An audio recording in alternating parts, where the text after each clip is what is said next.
En CTX, Jaime Restrepo Vázquez está atizando el fuego.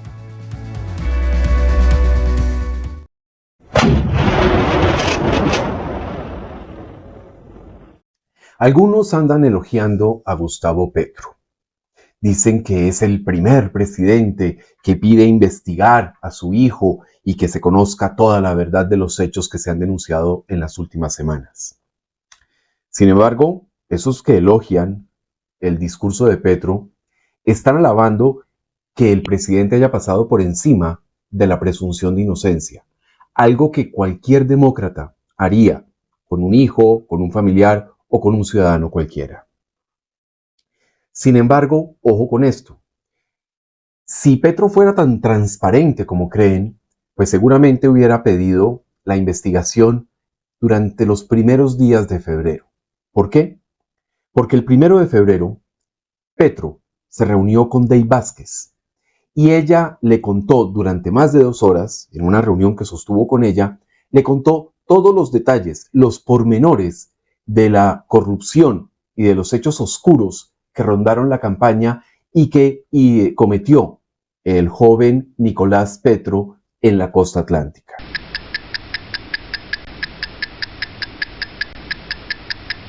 ¿Qué hizo Gustavo Petro con esa información que tenía en sus manos? Absolutamente nada. Guardó silencio por más de un mes y solo después de más de un mes, más o menos en marzo, musitó algo como para quedar bien con sus tribunas.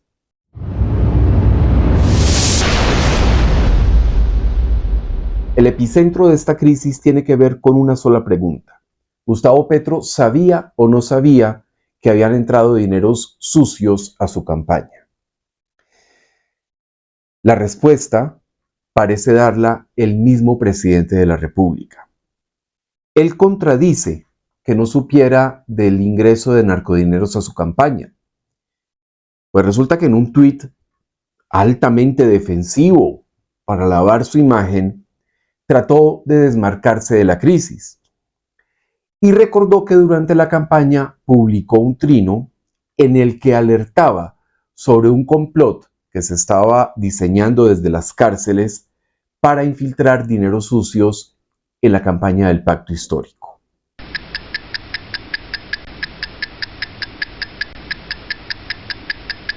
Así las cosas, es simple. Él mismo, Gustavo Petro mismo, confirma que sí sabía que era muy posible una narcofinanciación en su campaña. Pero el argumento tampoco cuadra mucho. En campaña, Petro mandó a Danilo Rueda y a su hermano Juan Fernando Petro a las cárceles a proponer la paz total, la impunidad, a negociar con delincuentes, criminales, terroristas, narcotraficantes. Entonces, lo que está sugiriendo Petro, además de aceptar que sí conocía la posibilidad de ingreso, es que definitivamente fue extorsionado desde las cárceles. Es decir, se presentaron presiones desde las cárceles contra la campaña de Gustavo Petro. Pero ojo, porque resulta ilógico que los grandes beneficiados de Gustavo Petro presidente, es decir, los peores delincuentes, los terroristas, los asesinos, los vándalos, todos ellos terminaran extorsionando y poniéndole cascaritas al camino de Gustavo Petro. Eso no cuadra.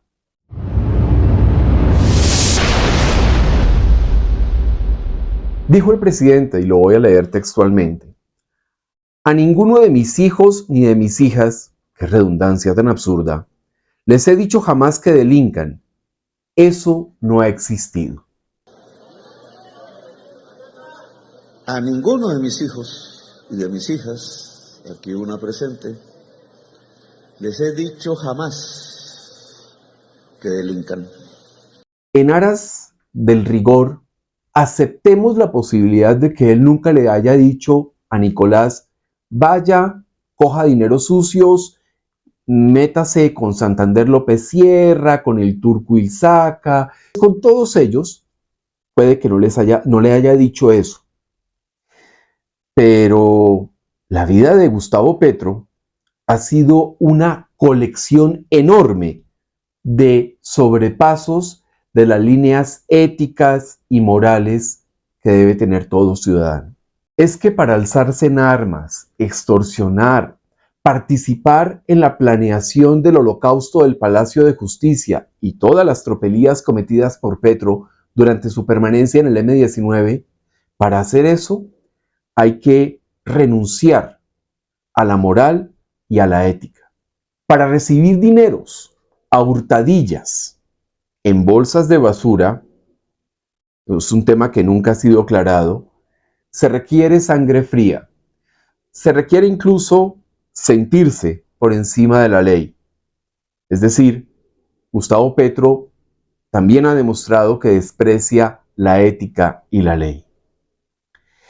Entonces, que Gustavo Petro no le haya dicho específicamente a Nicolás que delinquiera, eso no significa nada. Él le enseñó con el ejemplo a pasar por encima de la ley y de los principios que todo ciudadano debe observar si se precia de ser decente, ético y combativo contra la corrupción. Eso no pasa en la vida de Gustavo Petro.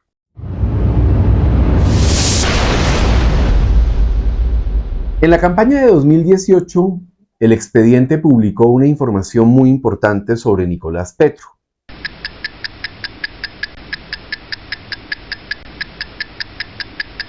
Ese año, el hijo del presidente ofreció pagar una deuda de 120 millones de pesos cuando su papá llegara a la presidencia. Esa deuda era fruto de un fracaso empresarial del hijo del actual presidente. Pero ojo, porque es que 120 millones de pesos no se dan en los árboles, y menos surgen y salen espontáneamente con la sola posesión de un presidente. Lo que estaba haciendo Nicolás Petro en 2018 era anunciar las componendas, los entramados de corrupción que iba a establecer como hijo del presidente una vez Gustavo Petro llegara a la Casa de Nariño. Ese entramado de Nicolás fue conocido por todo el país y obviamente por el entonces candidato Gustavo Petro. Esto significa que de tiempo atrás conocía los alcances de su hijo, conocía los alcances de Nicolás. Sin embargo, conociendo esta situación, no solo no lo alejó de la campaña, para nada, lo puso al frente de la campaña en la costa junto con Armando Benedetti, el de los 15.000 millones de pesos que nadie ha aclarado hasta el momento. Es que Gustavo Petro puso a los ratones a cuidar el queso en la costa, y eso con un propósito.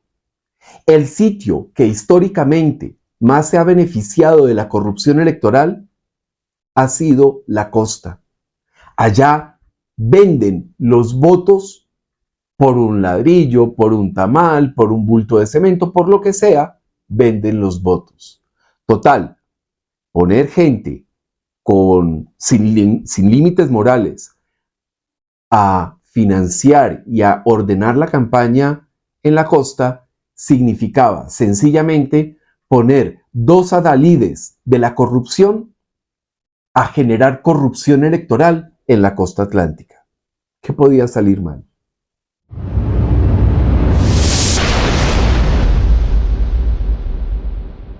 El anuncio de Nicolás Petro de negociar un acuerdo con la fiscalía y decir que no se va a inmolar por el papá, como lo dijo en las últimas horas en la revista Semana, llevó a fervientes petristas a saltar del barco. Levi Rincón, por ejemplo, en medio de la efervescencia y del dolor, pidió la renuncia del presidente. Luego se arrepintió y doró la píldora, pero el hecho es que en un destello de sensatez hizo lo que creyó correcto: pedir la renuncia de Gustavo Petro.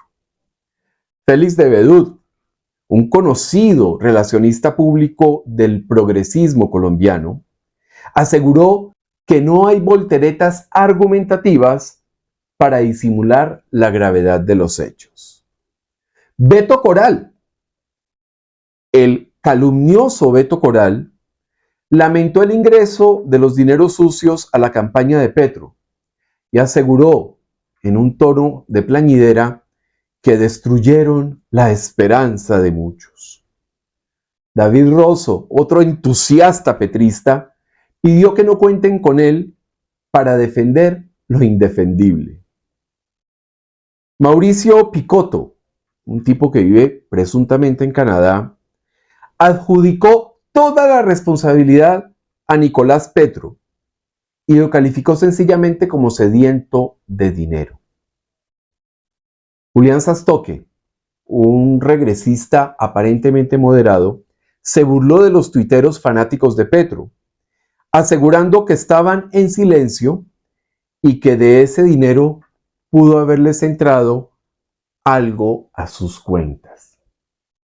Julio Sánchez Cristo, el defensor a ultranza de Gustavo Petro, afirmó que Nicolás sepultó el proyecto político de su padre.